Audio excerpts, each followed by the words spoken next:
Hello students. तो आज मैं आपके लिए डिटर्मिनेंट का सेकेंड वीडियो तैयार कर रहा हूँ। और जितना मैंने पिछले वीडियो में आपको डिटर्मिनेंट से जुड़ी हुई चीज़ें बताई थी, आज उसको और अच्छे से एक्सप्लेन करूँगा और मैं बेसिक बातें डिटर्मिनेंट के बारे में एक्सप्लेन करूँगा। मुझे विश्वास है कि आपने पुरानी वीडियो को अच्छे से देखा होगा। मैं कोशिश करूँगा कि मैं अब जो मेरी वीडियो हो 25 मिनट और आधे घंटे से ज़्यादा ना हो, सो दैट कि आप उसको टुकड़ों में देख करके अच्छे से सीख सकें। जिन बच्चों के मन में ये सवाल है, बहुत बच्चों ने मुझे प्राइवेटली मैसेज किया है और उनका ये सवाल है कि मैं सवाल बनाऊँगा, क्वेश्चन बनाऊँगा कि नहीं बनाऊँगा? वो तो उनका जवाब, उनके लिए मेरे पास जवाब है कि आप निश्चिंत रहिए। मेरी पूरी कोशिश है कि जिस तरह से आप स्कूल में क्लास में पढ़ते हैं उसी तरह से मैं आपको एक-एक चीज़ एक्सप्लेन करूँ, इसलिए कुछ वीडियोज़ मेरे थोड़े लंबे हो जाते हैं। बट विश्वास कीजिए, अगर आप इसको देखेंगे तो आपको फ्यूचर में मैथमेटिक्स में इस तरह के किसी भी कॉन्सेप्ट में कोई दिक्कत नहीं होगी। तो उनके लिए मेरा जवाब है कि बहुत सारे सवाल मैं बनाऊँगा, बहुत सारे। आप भरोसा रखिए और सभी तरह के कॉन्सेप्ट्स को मैं कोशिश करूँगा कि कवर करूँ। तो चलिए इसी के साथ मैं स्टार्ट करता हूँ। तो लास्ट वीडियो जहाँ पे मेरा खत्म हुआ था, मैं उसको स्क्रॉल डाउन कर लेता हूँ और दिखाता हूँ आपको। तो मैंने लास्ट वीडियो में आपको समझाया था कि डिटर्मिनेंट हम किसको कहते हैं। तो अब मैं डिटर्मिनेंट को दोबारा एक बार रिइटरेट कर देता हूँ, दोबारा एक बार बता देता हूँ और फिर मैं डेफिनिशन पे जाऊँगा और उसके बाद सवाल पे धीरे-धीरे करके आऊँगा। तो मैंने बताया था आपको लास्ट वीडियो में, आप उसको ज़्यादा समझने के लिए आप पूरे वीडियो को देखें, तो आप बड़ी बेहतर समझ पाएँगे, बट शॉर्ट में मैं रिइटरेट कर रहा हूँ। इस वीडियो में मैंने आपको ये एक्सप्लेन किया था कि डिटर्मिनेंट आखिर कहते किसको हैं। तो इसमें मैंने समझाया था कि कोई भी आप एक डिटर्मिनेंट को इस तरह से समझें कि एक मशीन है आपके पास। इस मशीन में आप कोई भी चीज़, कोई भी स्क्वायर मैट्रिक्स को इनपुट में ले सकते हैं। इनपुट, डोमेन, ये सारे वर्ड सेम ही होते हैं। इन सब को मैंने पिछले वीडियो में एक्सप्लेन किया। तो जिनको भी अभी दिक्कत हो रही है, मैं आपसे कहूँगा कि आप पुराने वीडियो को देखें, इससे बिल्कुल पिछले वाले वीडियो को देखें, आपको पूरा समझ में आ जाएगा। तो आप कोई भी square matrix as a input ले सकते हैं और उस स्क्वायर मैट्रिक्स को जब आप इनपुट लीजिएगा तो ये एक मशीन है। मशीन उस स्क्वायर मैट्रिक्स के ऊपर अपना पूरा काम करेगा और काम करने के बाद आपको वो एक रिज़ल्ट देगा। और वो जो रिजल्ट है वो ये आर नहीं लिखा हुआ है, ये ध्यान रखिएगा। दिस इज एक्चुअली स्मॉल के, दिस इज एक्चुअली स्मॉल के। ये स्मॉल के है, मैंने एक नंबर को रिप्रेजेंट करने के लिए लिखा है कि जब वो काम करेगा तो आप समझ लीजिए कि उस पूरे स्क्वायर मैट्रिक्स को पूरा जूस बना करके और आपको बाहर दे देगा, और वो जूस का नाम हमारे पास स्मॉल के है। और ये स्मॉल के दरअसल में रियल नंबर को रिप्रेजेंट करता है। किसको रिप्रेजेंट करता है? ये रियल नंबर को रिप्रेजेंट करता है।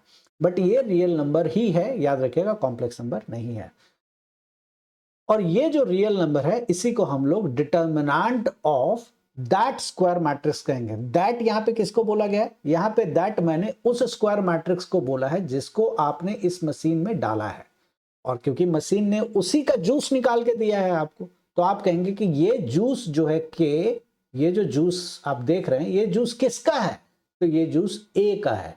इसी को अब मैं दूसरी भाषा में बोलता हूं, ये जो वैल्यू है ये किसकी वैल्यू है?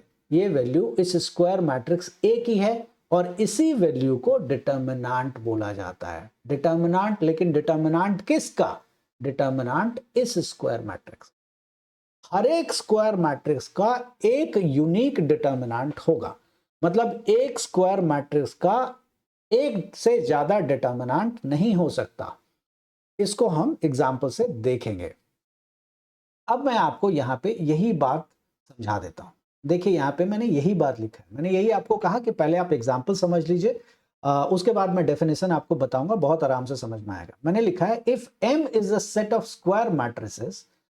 एम यहाँ पे देखिए सेट ऑफ स्क्वायर मैट्रिसेस है, मतलब एक घर है जिसके अंदर बहुत सारे स्क्वायर मैट्रिसेस रखे हुए हैं। यहाँ पे यही मतलब है।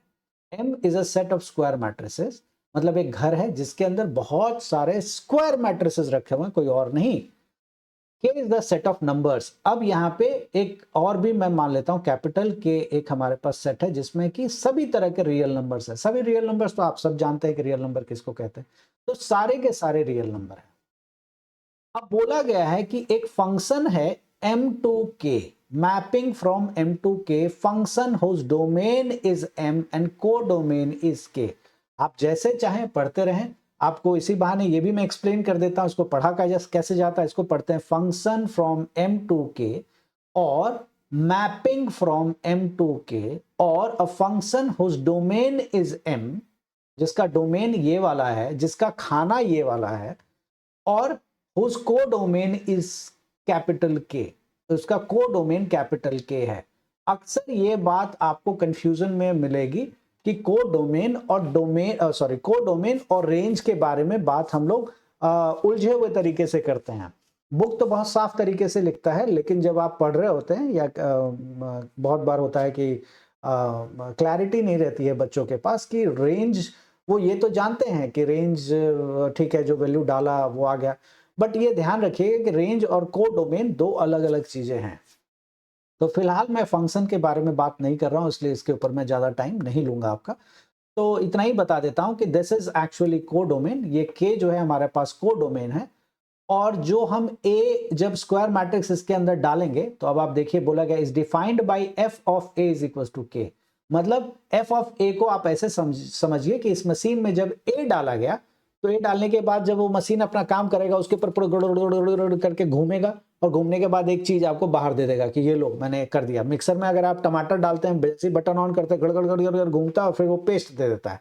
इसी तरह से इसमें भी है कि जब आप ए डालेंगे, मशीन अपना काम करेगा और एक वैल्यू दे देगा आपको, बोला ये लो मैंने ये तुमको निकाल के दे दिया के, आपने कहा अच्छा ठीक है ये के मेरा हो गया। आप तो ये जो के है दरअसल एक कोई रियल नंबर है, और ये रियल नंबर सिर्फ इसी स्क्वायर मैट्रिक्स के डालने के बाद ही आया है।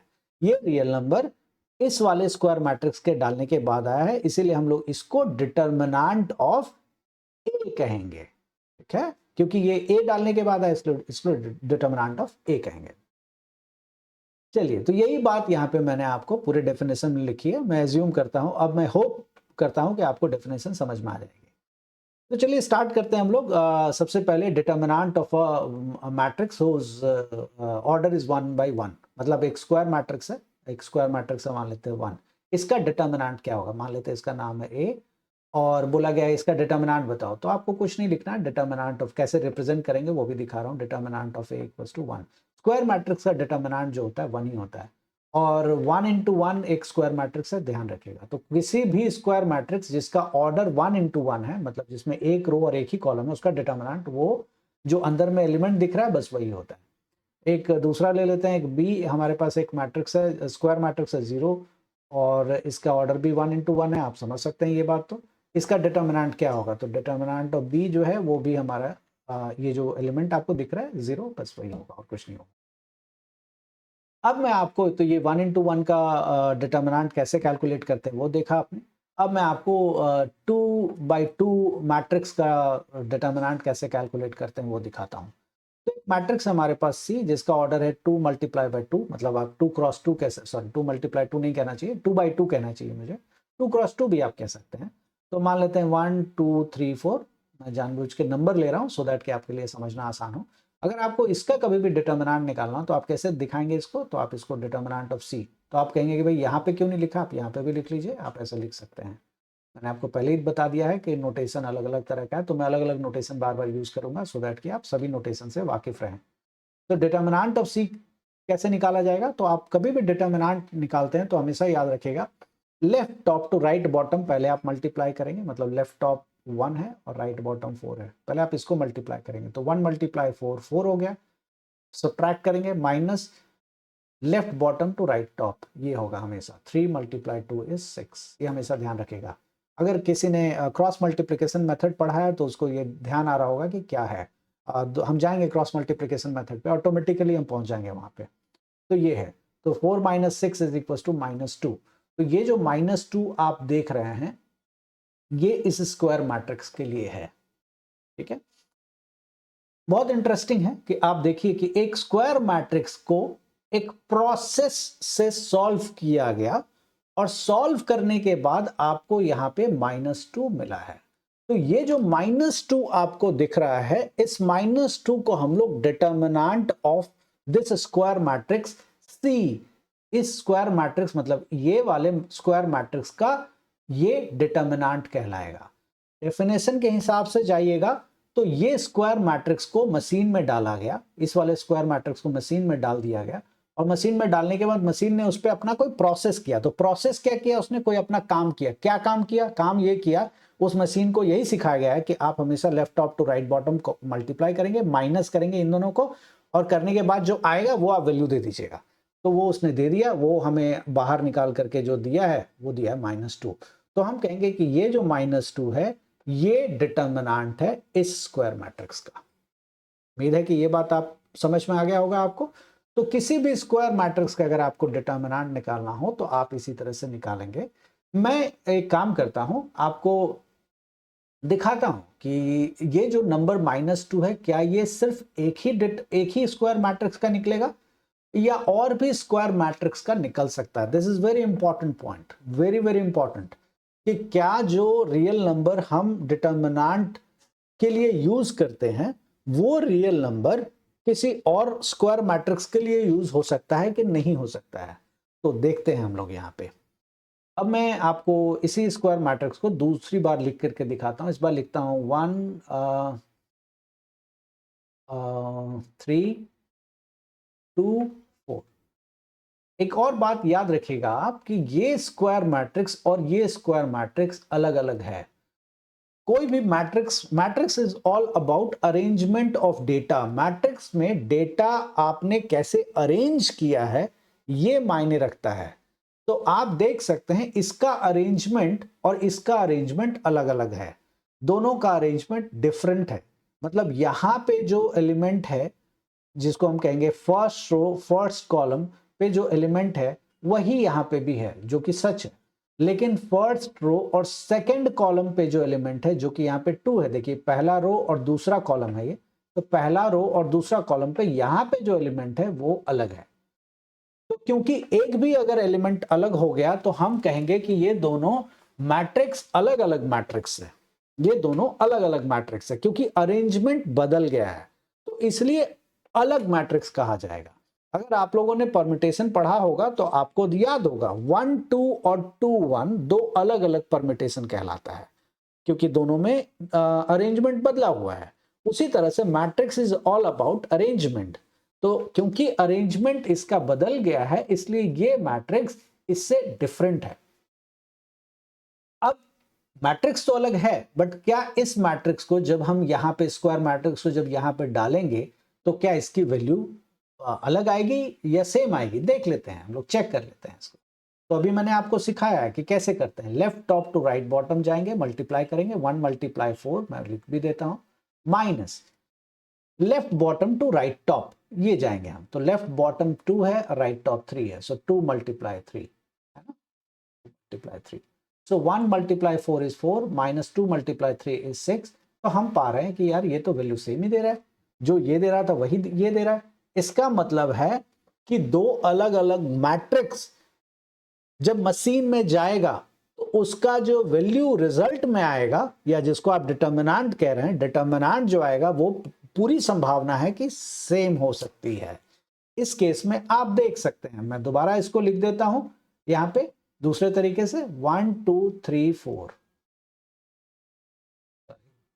1 2 3 4 ये एक स्क्वायर मैट्रिक्स है, इसका डिटर्मिनेंट -2 है। और 1 2 3 4 सॉरी 1 3 2 4 ये एक दूसरा स्क्वायर मैट्रिक्स है। याद रखिएगा ये दोनों सेम नहीं है। मैं एक्सपेक्ट करता हूं कि ये, क्योंकि जिसने भी मैट्रिक्स पढ़ा है वो ये बात जानता होगा, नहीं जानता होगा तो मैं एक्सप्लेन भी कर दिया है मैंने आपको, ये दोनों अलग अलग स्क्वायर मैट्रिक्स है। तो क्योंकि ये दोनों अलग अलग स्क्वायर मैट्रिक्स है तो दोनों का रिजल्ट सेम है। तो आप इससे एक बात समझ सकते हैं कि अलग अलग स्क्वायर मैट्रिसेस के जो वैल्यूज होंगे वो सेम हो सकते हैं, इसमें कोई दिक्कत नहीं है। एनीवे, तो ये आपको मैंने सिखाया 2 × 2 स्क्वायर मैट्रिक्स का वैल्यू कैसे निकाला जा सकता है या डिटर्मिनेंट कैसे निकाला जा सकता है। तो जो वैल्यू निकालना है किसी भी स्क्वायर मैट्रिक्स के कॉरस्पॉन्डिंग जो वैल्यू जनरेट होता है उसी को हम लोग डिटर्मिनेंट कहते हैं। तो मैं अब आगे बढ़ता हूं। अब मैं आपको माइनर एंड कोफैक्टर के बारे में सिखाता हूं कि माइनर क्या होता है और कोफैक्टर क्या होता है।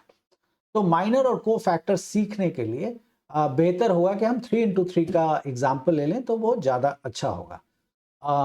तो चलिए मैं 3 × 3 का एक स्क्वायर मैट्रिक्स लिखता हूं और उसमें आपको माइनर एंड कोफैक्टर निकाल के दिखाता हूं। तो मैं 3 × 3 का स्क्वायर मैट्रिक्स लिख लेता हूं, 1 2 3 0 -1, let it be 4, and this is -4 -3 and -2। ये एक मैंने 3x3 का मैट्रिक्स लिख लिया। इसमें मैं आपको माइनर भी निकाल के दिखाऊंगा, कोफैक्टर भी निकाल के दिखाऊंगा, और फिर आपको वैल्यू कैसे हम 3x3 के मैट्रिक्स का इवैल्यूएशन कैसे करते हैं, कैसे हम उसकी वैल्यूज निकालते हैं, वो दिखाऊंगा। लेकिन इस वीडियो में सिर्फ मैं आपको माइनर एंड कोफैक्टर ही दिखाऊंगा। तो चलिए माइनर एंड कोफैक्टर निकालना हम सीखते हैं इस वीडियो में। कैसे हम माइनर निकालेंगे, तो याद रखिएगा कि माइनर जो होता है, इसके लिए मैं एक और काम कर लेता हूं। पहले A11, A12, A13, A21, A22, A23, A31, A32 and A33, ये हमारे पास एक मतलब इसी के बिल्कुल ये और ये आइडेंटिकल है। मैंने इसके लिए ये लिख दिया है क्योंकि इसका इस्तेमाल मैं बार बार करूंगा, इसलिए मैंने सोचा कि पहले लिख दूं बजाय इसके कि उस समय मैं आपको एक्सप्लेन हर बार कर रहा हूं। अब मुझे उम्मीद है कि ये जो सबस्क्रिप्ट में लिखा हुआ है ये आप अच्छे से समझते हैं कि 1 1 का मतलब ये हो गया कि ये फर्स्ट रो फर्स्ट कॉलम का एलिमेंट है। A11 का मतलब ये हो गया कि फर्स्ट रो फर्स्ट कॉलम का एलिमेंट है। A23 का मतलब है सेकेंड रो और थर्ड कॉलम पे जो भी यहाँ पे है वो सेकेंड रो और थर्ड कॉलम पे बैठा है, एंड सो ऑन। इसी तरह से दूसरे को भी आप एक्सप्लेन करते हैं।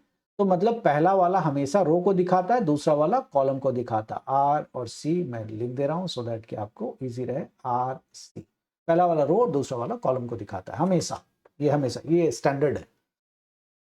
ओके, तो अब मैं माइनर आपको निकाल के दिखाता हूं। तो माइनर कैसे निकालेंगे, मैं लिख देता हूं यहाँ पे minor of MINOR, minor of A11। अगर आपको A11 वाला एलिमेंट मतलब यहाँ पे 1 का अगर माइनर निकालना हो तो कैसे निकालना होगा, इसी को नेक्स्ट टाइम से मैं M11 भी लिख करके दिखाऊंगा।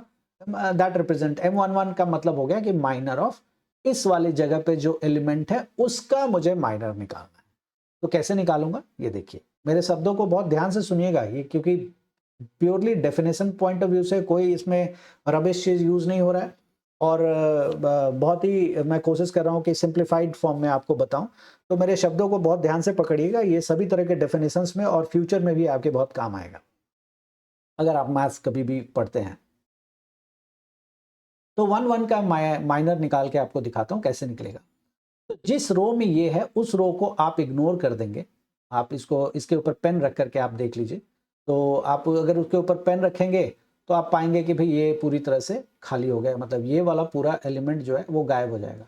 और जिस कॉलम में ये है उसको आप गायब कर दीजिएगा। किसको गायब करना है, M11, मतलब इस 1 1 वाले एलिमेंट जगह पे जो भी है बैठा हुआ उसके रो को पूरा गायब कर दीजिए, उसके कॉलम को पूरा गायब कर दीजिए। तो अगर आप गायब कर देंगे तो आप पाएंगे कि क्या बच गया हमारे पास, ये बच गया। तो आप इसको कैसे लिखेंगे, स्क्वायर मैट्रिक्स के फॉर्म में आप लिख दीजिए -1 4 -3 -2।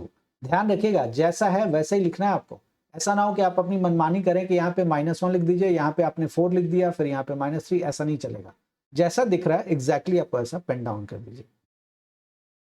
और अभी आपको मैंने जस्ट सिखाया है कि ये 2 × 2 का स्क्वायर मैट्रिक्स है, ये बहुत ही क्लियर है। और 2 × 2 का स्क्वायर मैट्रिक्स को कैसे हम इवैल्यूएट करते हैं, कैसे हम सॉल्व करते हैं, ये अभी आपने पीछे सीखा है। तो 2 × 2 का स्क्वायर मैट्रिक्स को सॉल्व करने के लिए आप क्या करेंगे, इन दोनों को मल्टीप्लाई करेंगे। हमेशा याद रखें left top to right bottom सबसे पहला होता है, ये दिस इज द फर्स्ट। तो -1 × -2 which is equal to 2 minus, और left bottom to right top -3 × 4 which is equal to -12। तो 12 हो गया और माइनस है और पहले से एक माइनस है विच इज इक्वल टू प्लस। तो 12 + 2 इज 14। तो मतलब माइनर ऑफ 1 इज 14। 1 का माइनर 14 है। बहुत बच्चों के मन में ये सवाल आ रहा होगा कि आखिर माइनर का मतलब क्या है यहाँ पे। तो इसका जवाब मैं आपको ऐसे दूंगा कि आने दीजिए समय में आपको बताऊंगा कि माइनर किसको कहते हैं। फिलहाल माइनर निकालने का क्या प्रोसेस है वो आप समझिए। इसको ऐसे भी समझ सकते हैं आप कि ये एक कोई एक एलिमेंट है जिसको हमें फाइंड करना है और उसका नाम माइनर है, और उस माइनर को फाइंड करने का तरीका ये है। अभी आप इतना ध्यान रखें, मैं आगे अगर जरूरत पड़ती है तो मैं एक्सप्लेन करूंगा कि माइनर का मतलब क्या है, क्या होता है ये। तो अब मैं निकाल रहा हूं माइनर ऑफ 1 2। माइनर ऑफ 1 2 को आप लिख सकते हैं m ऑफ, मैंने अभी आपको बता दिया था कि मैं ऐसे लिख दिया करूंगा। चलिए मैं एक बार और लिख देता हूं, माइनर ऑफ A12। A12 का मतलब हमारे पास ये वाला एलिमेंट है ना, फर्स्ट रो सेकंड कॉलम देखिए है ना, A12 यहाँ पे लिखा हुआ है, तो इस जगह पे जो भी लिखा हुआ है यही हमारा A12 है। तो A12 पे जो एलिमेंट है उसका हमें माइनर निकाल के दिखाना है। तो कैसे निकालेंगे, जिस रो में है उसको आप गायब कर दीजिए और जिस कॉलम में है उसको आप गायब कर दीजिए। तो ये इस कॉलम में, इसको आप गायब कर दीजिए। तो अब आप देखिए कि क्या दिख रहा है आपको, अब आपको खुद ही दिखेगा, टी शेप में सारी चीजें हट गई हैं। तो जो दिख रहा है वो लिख दीजिए, ये 2 into 2 का मैट्रिक्स है, 0 4 0 4 -4 -2 -4 -2, ये आपने लिख दिया। अब ये 2 into 2 का मैट्रिक्स बन गया। अब 2 into 2 का मैट्रिक्स को के वैल्यू को हम कैसे इवैल्यूएट करते हैं ये आप बहुत बार दिखा चुका हूं अभी तक। 0 into -2 is 0 माइनस, फिर -4 into 4 विच इज -16, तो 16 हो गया और ये एक माइनस हो गया which is equal to +16 and so on. इसी तरह से एक और निकाल देता हूं मैं, m of 3 3। तो m of 3 3 मतलब क्या हुआ, माइनर ऑफ 3 3। तो देखिए 3 3 वाली जगह पे कौन है, यहाँ पे -2। तो आप क्या करेंगे, यहाँ पे देखेंगे -2 जिस रो में है उसको आप छोड़ दीजिए और जिस कॉलम में उसको आप छोड़ दीजिए। अब जो बच गया उसको आप लिख दीजिए। तो क्या बचा यहाँ पे, 1 2 0 -4। अब आप मल्टीप्लाई कर लीजिए, 1 into -4 इज -4 और ये तो 0 होगा, 0 into 2 is 0। So this is minor of 3 3। तो मुझे विश्वास है कि माइनर आपको समझ में आ गया होगा कि माइनर हम किसको कहते हैं। तो अब मैं आपको को फैक्टर के बारे में बताता हूं कि को फैक्टर किसको कहते हैं। अब मुझे अगर इन्हीं एलिमेंट्स का को फैक्टर निकालना हो तो कैसे निकालेंगे, मैं आपको दोबारा दूसरा एक मैट्रिक्स बना लेता हूं और मैं आपको को फैक्टर निकाल के दिखाता हूं, हाउ टू फाइंड को फैक्टर। को फैक्टर, सो को फैक्टर के लिए मैं फिर से एक मैट्रिक्स ले लेता हूँ, 1 2 3 0 -1 -2 विल बी 8 -3 एंड -4। ये मैंने एक मैट्रिक्स ले लिया, छोटा नंबर इसलिए रखता हूँ कि आसान हो कैलकुलेट करना, इसीलिए। अब मैं आपको को फैक्टर निकाल के दिखा रहा हूँ। तो को फैक्टर और माइनर में बहुत बड़ा फर्क नहीं है, और है भी बहुत बड़ा फर्क इसलिए नहीं मैंने कहा क्योंकि कैलकुलेशन का तरीका वही है, और है दोनों के बीच में बहुत बड़ा फर्क इसलिए कि दोनों में साइन का एक बहुत बड़ा डिफरेंस आ जाता है। तो देखिए कैसे हम लोग इसको करते हैं। मैं दोबारा इसके कॉरस्पॉन्डिंग एलिमेंट्स को लिख देता हूँ तो ईजी हो जाएगा आपके लिए। मैं जब कुछ करूँगा तो आप आराम से देख मिला के आप समझ सकते हैं कि हाँ कैसे किया है मैंने। A23, A31, A32 and A33। I hope you understand, आपको पता है कि ये मैं क्या लिख रहा हूँ। एनीवे, अब बहुतों के मन में होगा कि क्या ये मेरे लिए हर बार लिखना जरूरी है। बिल्कुल नहीं है, अगर आपको पता है कि इसका पोजीशन क्या है तो आपको ये लिखने की जरूरत नहीं है। ये मैंने इसलिए लिख दिया है कि जिन बच्चों को इसमें दिक्कत होती है वो इसको रेफरेंस की तरह यूज कर पाएंगे कि हाँ मतलब कौन सा एलिमेंट है, कौन सा पोजिशन है, तो इसलिए मैंने ये बात यहाँ लिख दी है। अब आपको अगर को फैक्टर निकालना हो एक एक एलिमेंट का, तो आप कैसे, को फैक्टर हर एक एलिमेंट का आप निकाल सकते हैं। तो कैसे निकालेंगे वो आप देखिए। तो C11 का मतलब हो गया को फैक्टर ऑफ इस वाले प्लेस पे जो एलिमेंट है उसका को फैक्टर निकालना है। तो को फैक्टर निकालने के लिए आप क्या करेंगे, जो अभी तक आप माइनर में कर रहे थे डिट्टो वही काम करेंगे, लेकिन उसके साथ एक साइन का एप्लीकेशन भी करेंगे। तो साइन के लिए भी मैं यहाँ पे लिख देता हूँ, जिनको रटना हो रट सकते हैं। Minus plus, sorry plus minus, आप याद रखना चाहें रख सकते हैं, वैसे आप समझ सकते हैं, ऑल्टरनेट साइन चलेगा। Plus minus plus minus plus minus plus, ये है कन्वेंशन। दूसरी भाषा में कि अगर आपको C11 निकालना हो, मतलब इस वाले एलिमेंट के कॉरस्पॉन्डिंग जो माइनर है वो निकालना हो, या इस वाले एलिमेंट का अगर माइनर निकालना हो, तो आप कैसे निकालेंगे, -1 to the पावर ऑफ इन दोनों का सम आप लिखेंगे, 1 + 1 = 2, और फिर जिस रो में ये है उसको आप छोड़ देंगे, जिस कॉलम में ये है उसको छोड़ देंगे। उसको छोड़ देंगे तो आपके पास क्या बचेगा, आप जानते हैं यही काम अभी आपने माइनर में किया था, बस फर्क ये था कि माइनर में ये पार्ट आप नहीं लिखते थे। तो जो बच गया वो हमारे पास है -1 -2 -3 -4, ये आपका हो गया। तो आगे सॉल्व करते हैं। -1 का स्क्वायर आप जानते हैं पॉजिटिव होता है, इसीलिए देखिए यहाँ पे प्लस लिखा हुआ है, तो पॉजिटिव रहेगा। अब -1, अब ये 2 into 2 का स्क्वायर मैट्रिक्स है, इसको जैसे आप सिंप्लीफाई करते हैं, जैसे इवैल्यूएट करते हैं, बिल्कुल वही काम करेंगे, कोई अलग काम नहीं है। -1 into -4 is 4, माइनस, फिर -3 into -2, -3 इंटू -2 कितना होता है, +6 है ना, तो ये रहा +6 विच इज 4 - 6 इज -2। तो ये को फैक्टर, इस वाले एलिमेंट का को फैक्टर हमने निकाल लिया। दूसरा एलिमेंट का निकालते हैं, C23 का मैं रैंडमली कुछ एक का निकाल के दिखा देता हूं, बच्चे को आप खुद निकालेंगे।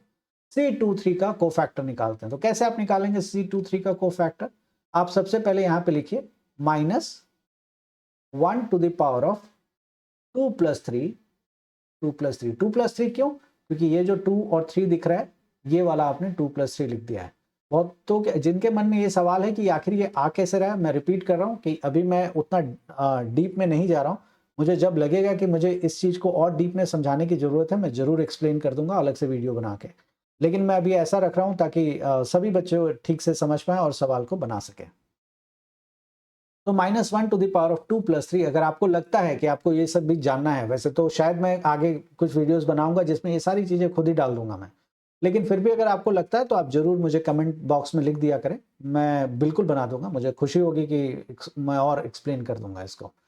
-1 टू द पावर ऑफ 2 + 3, तो और उसके बाद 2 + 3 कहाँ है, 2 थर्ड एलिमेंट कहाँ है, ये देखिए यहाँ है ना, इसके कॉरस्पॉन्डिंग क्या है, ये वाला, मतलब ये रहा second row, first row, second row, first, second और थर्ड कॉलम, ये इस एलिमेंट का आपको को फैक्टर चाहिए। तो कैसे आप निकालेंगे, जिस कॉलम में वो उसको छोड़ दीजिए, जिस रो में उसको छोड़ दीजिए, फिर क्या बच गया आपके पास, देखिए 1 एंड 2, माइनस नहीं है वो दिखने में लग रहा है, और 8 एंड -3 ये बच गया आपके पास, 8 - 3 ये रह गया। अब आप इसको सिंप्लीफाई करिए, -1 के ऊपर 2 + 3 विच इज 5, -1 के ऊपर अगर 5 पावर हो तो क्या रह जाएगा, माइनस रह जाएगा, ब्रैकेट लगा लीजिए क्योंकि आगे माइनस है। सो -3 × 1 इज -3, -8 × 2 = 16। ये सिंपली मैंने जैसे 2 × 2 का स्क्वायर मैट्रिक्स सॉल्व करते हैं वही किया है। इसको सॉल्व करेंगे तो -3 - 16 इज -19 एंड एक और माइनस है तो आगे क्या हो जाएगा, +19। ये इसका को फैक्टर हुआ। एक और को फैक्टर निकाल के दिखा देता हूं मैं, C31। C31 का को फैक्टर क्या होगा, मतलब इस एलिमेंट का को फैक्टर क्या होगा ये जानना है मुझे। तो सबसे पहले लिखेंगे -1 to the power of 3 + 1 multiplied by, चलिए मैं पूरा मैट्रिक्स ही लिख देता हूँ तो दैट कि ओके। अच्छा, मैट्रिक्स को लिखने का ये वाला ब्रैकेट जो है ये भी आप यूज कर सकते हैं, ऐसा नहीं है इसको यूज नहीं कर सकते। तो आप देखिए 3 1 में कौन सा, इसको आपने छोड़ दिया, इसको छोड़ दिया, अब क्या बच गया 2 3 -1 2, ये रहा -1 एंड आई बिलीव दैट्स 2, ये 2 ही है शायद, -2 है शायद, क्योंकि यहाँ पे मैंने -2 लिया है, ये हाँ -2 है, चलिए मैं -2 ही मान लेता हूँ। तो -1 के ऊपर 3 + 1 क्या है, पावर 4 है, तो विच इज पॉजिटिव, ये पॉजिटिव है, कोई दिक्कत ही नहीं है इसमें। 2 × -2 इज -4 एंड -3 × -1 इज 3 × -1 कितना होता है, -3, तो +3, तो -4 + 3 इज -1, तो C31 का को फैक्टर हमारे पास -1 हो गया।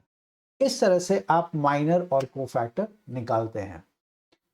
अब इस को फैक्टर का इस्तेमाल हम लोग वैल्यू ऑफ डिटर्मिनेंट निकालने में करेंगे। तो इस वीडियो में इतना ही।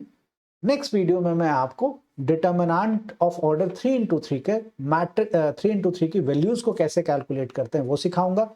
उसकी प्रॉपर्टी से जुड़े हुए प्रॉपर्टीज कैसे एक्सप्लेन, प्रॉपर्टीज को मैं एक्सप्लेन करूंगा ताकि आप प्रॉपर्टीज को ढंग से समझ सकें, क्यों ये आता है वो भी आप सीख सकें। और फिर उसके बाद में तो मैंने पहले भी कहा था कि डिटर्मिनेंट में कुछ वीडियोस बनेंगे तभी आप ठीक से समझ पाएंगे। तो आई होप कि ये वीडियोस आपको बहुत अच्छे से चीज़ों को क्लियर कर देगा। अगर आपको कोई डाउट रह जाता है तो एज़ यूजुअल आप कमेंट बॉक्स में ज़रूर लिखें। मैं उन सभी डाउट्स को लेने की पूरी तरह से कोशिश करूंगा, या अगर सबका नहीं भी ले पाऊँ तो एक इस तरह से समराइज करूंगा ताकि सबके डाउट्स क्लियर हो जाए। इन वीडियोज़ को ज़्यादा से ज़्यादा आप शेयर करें और सब्सक्राइब भी करें, सो दैट कि मैं और ज़्यादा मोटिवेशन से आप लोगों के लिए वीडियोज़ बना के अपलोड कर सकूँ। Thank you, bye bye.